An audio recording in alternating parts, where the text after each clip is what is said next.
महाराष्ट्र के चुनाव में जो हुआ, वो भारत की राजनीति के लिए एक नए अध्याय चालू करेगी। असल में जो महाराष्ट्र में हुआ, उसकी कल्पना बीजेपी, कांग्रेस, एनसीपी, शिवसेना कोई शायद कल्पना नहीं कर सकती थी। इनकी बात छोड़िए, जो न्यूज़ चैनल के सर्वे रिपोर्ट आते हैं, इनफैक्ट जो पार्टी के अंदरूनी सर्वे होते हैं, उसमें भी इस कदर सुनामी की कल्पना शायद बीजेपी ने भी नहीं किया था, किसी पार्टी ने नहीं किया था। असल में इस मुद्दे को जिस तरीके से समझा जाना चाहिए, आज उसका विश्लेषण मैं करता हूं। असल में ये लड़ाई जो थी, पार्टियों की नहीं, ये कुछ नेताओं के अस्तित्व की लड़ाई थी। उद्धव ठाकरे जिनसे अलग होकर शिंदे की शिवसेना अलग हुई। हालांकि चुनाव आयोग ने शिवसेना शिंदे को घोषित कर दिया है, लेकिन एक लड़ाई जो चल रही थी, क्योंकि जनता को दिखाना था असली शिवसेना कौन है। पहले मैं शिवसेना की बात करता हूं, फिर राष्ट्रवादी कांग्रेस की बात करूंगा। शिवसेना का जो उदय हुआ था, वो हिंदुत्व राष्ट्रवाद के मुख्य उद्देश्य से हुआ था। बाला साहब ठाकरे ने काफी मेहनत से पार्टी बनाया और जीवन भर उन्होंने कोई पद नहीं लिया, कुर्सी नहीं लिया। उन्होंने राष्ट्रवाद के लिए, हिंदुत्व के लिए काम किया। बढ़िया उनके सपोर्ट से मुख्यमंत्री बनते रहे और बढ़िया शिवसेना एक अच्छी मजबूत स्थिति में पहुंच गई। अब असल में उनके जाने के बाद उद्धव ठाकरे ने जो अपने शिवसेना के मूल सिद्धांतों से जो समझौता किया, पिता की विरासत को चूर-चूर कर दिया। जहां उनके पिता जब कहते थे कि भाई मेरे को कांग्रेस और इन सेकुलर पार्टी से हाथ मिलाने से बेहतर है कि मैं अपनी दुकान बंद कर दूं, मतलब पार्टी बंद कर दूंगा। वही उद्धव ठाकरे कुर्सी के लालच में, और शायद जो मीडिया रिपोर्ट में बात आती है, अपने पुत्र मोह, क्योंकि पुत्र के हिसाब से चलना चालू कर दिए थे, जो शायद जिन पुत्र को शायद राजनीति का एबीसी नहीं पता, लेकिन पुत्र मोह भी ऐसा होता है कि भाई धृतराष्ट्र का उदाहरण आप ले सकते हैं। पुत्र मोह बड़ा कि सोचने समझने की ताकत खत्म हो जाती है। जिस जनता ने बीजेपी के साथ उनको मैंडेट दिया था, वोट दिया था, उनकी सरकार चली थी, उद्धव ठाकरे अचानक बीजेपी से गठबंधन तोड़ देते हैं। उनको कांग्रेस राष्ट्रवादी कांग्रेस पार्टी से मुख्यमंत्री पद का ऑफर मिलता है और झट से जाकर उनकी गोदें बढ़ जाते हैं। उनको लगा कि ये इनकी लोकप्रियता है, वो शरद पवार और कांग्रेस शायद उद्धव ठाकरे से बहुत ज्यादा स्नेह रखते हैं, प्यार करते हैं, तो उनको मुख्यमंत्री कुर्सी दे दी है। पर इस सब से धीरे-धीरे उद्धव ठाकरे अपने लोगों के बीच अलोप होने लग गए। लोकप्रियता में कमी आने लग गया। लोग अपने आप को ठगा सा महसूस करने लग गए। जनता की बात छोड़िए, जो उनके विधायक थे, बड़े नेता है, वो अपने आप को असहज महसूस करने लगे, क्योंकि अचानक से विचारधारा चेंज, मतलब बदल गया। हिंदुत्व की विचारधारा पार्टी अब कांग्रेस की गोद में जाके बैठ गई थी। वहां पर एक चिंगारी भड़क रही थी कुछ बड़े नेताओं, जिसमें शिंदे साहब जो मुख्यमंत्री महाराष्ट्र के बने, सबसे महत्वपूर्ण नेता थे। धीरे धीरे वो चिंगारी इस भयानक रूप में ली कि शिवसेना का दो फाड़ हो गया। अब दो फाड़ हुआ, उद्धव ठाकरे एक अलग गुट में, शिंदे गुट अलग गुट में है। बीजेपी ने इस मौके का फायदा उठाया। राजनीति में इसको फायदा नहीं बोला, ये सिद्धांत है कि किसी पार्टी को अगर मौका मिलता है तो दूसरी वो सत्ता में हासिल करने के लिए वो करती है। ये राजनीति, इसको गलत भी नहीं मैं मानता, राजनीति है, हर पार्टी करती है। लोकसभा चुनाव में जिस प्रकार से राहुल गांधी विपक्ष के तमाम नेताओं संविधान और झूठ को जितना परोसे, तो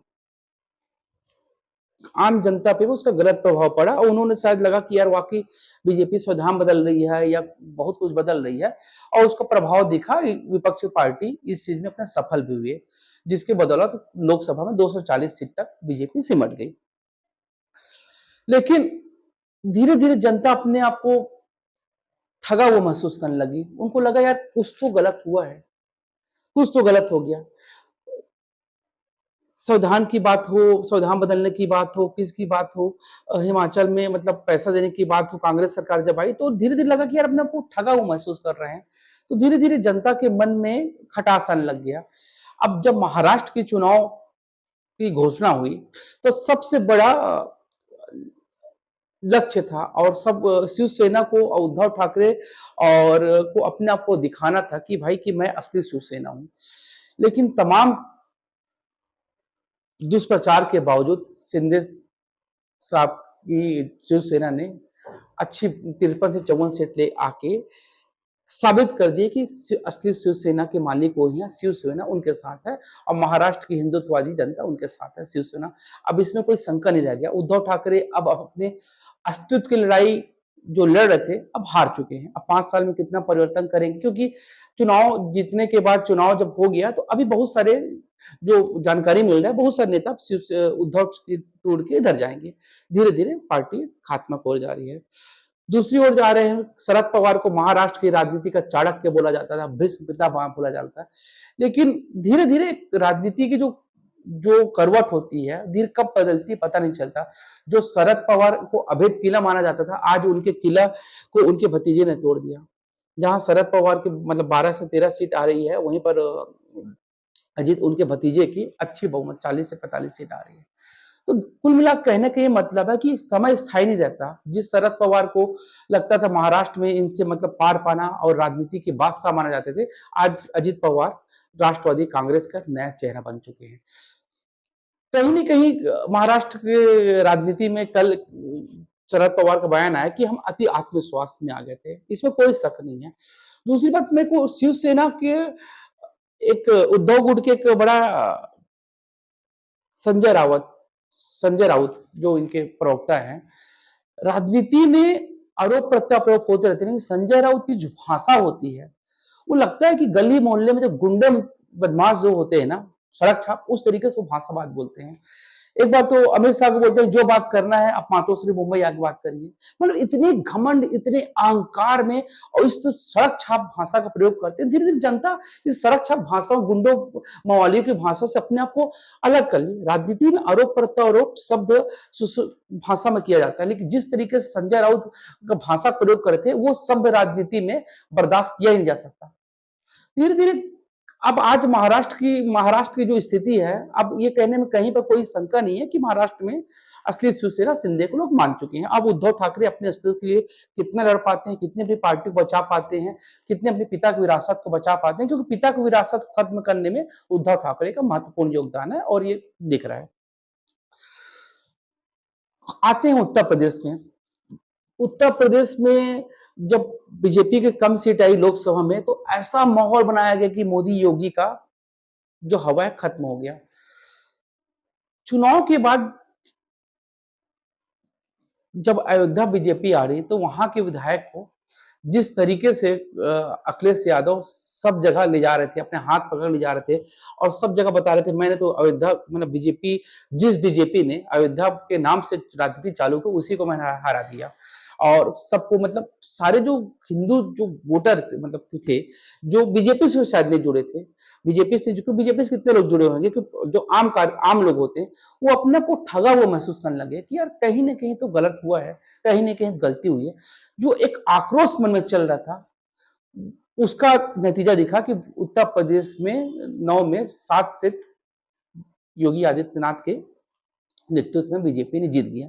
जातिवाद की राजनीति को उत्तर प्रदेश की जनता ने सिरे से निकाल दिया। योगी जी का जिस तरीके से ये बता रहे थे, योगी जी का लास्ट राजनीति है, मुख्यमंत्री बदलने वाले हैं, ये बदलने वाले हैं, भयंकर भ्रम फैलाया गया, लेकिन राजनीति खत्म कर दी गया। अखिलेश यादव की राजनीति का मुख्य एजेंडा जातिवाद की राजनीति। जातिवाद की राजनीति में वो ये भूल गए कि वो देश कहीं न कहीं देश को तोड़ने का काम कर रहे हैं, आपस में लड़ने का काम कर रहे हैं। उनकी ये छद्म और तुच्छ राजनीति को उत्तर प्रदेश की जनता ने पूरी तरीके से नकार दिया। अब वो जानते हैं, अखिलेश यादव जानते हैं कि चुनाव तो हार गए हैं, लेकिन जनता के बीच किस मुंह से जाएं? तो सबसे जो आसान तरीका होता है ईवीएम को दोस्त मत दो कि यूएम में घपला हुआ है। वो भी जानते हैं कि यूएम में घपला होता है, तो भाई साहब उत्तर प्रदेश जब लोकसभा चुनाव हो रहा था, भाई पूर्ण बहुमत ले आते। उस समय 350-400 सीट भी आ जाती बीजेपी को, किसी को आश्चर्य नहीं होता। यूएम में घपला होता है तो भाई साहब जो बंगाल में 6-7 सीट हारे अभी विधानसभा, उसको जीत जाते। ये विपक्ष का इतना गंदा नैरेटिव सेट करने की कोशिश करते हैं। लोकतंत्र में जो आस्था लोगों की होती है, आस्था को तोड़ने का काम करते हैं, लोग अपने ठगा महसूस करते हैं। अरे भाई आप स्वीकार करिए ना, स्वीकार करिए कि हाँ भाई, चुनाव हमने हारा है कुछ, तो उस मुद्दे जैसे बीजेपी की एक बड़ी एक जो रणनीति बड़ी अच्छी लगती है, जब वो चुनाव हारते हैं किसी को, तो उसी दिन से वो चुनाव की तैयारी करना चालू करते हैं और अपनी गलतियों को सीखते हैं। विपक्ष में सब दिखता नहीं है। अब ये देश का जो नैरेटिव है, ये देश की जो फिजा है, वो राष्ट्रवाद की ओर बढ़ रही है।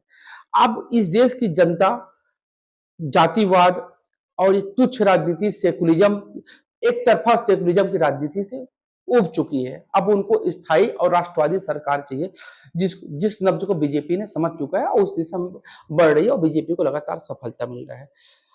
ये जो युग है, अमेरिका देख लीजिए, पुतिन देख लीजिए, इजराइल को देख लीजिए, ये राष्ट्रवाद का युग है।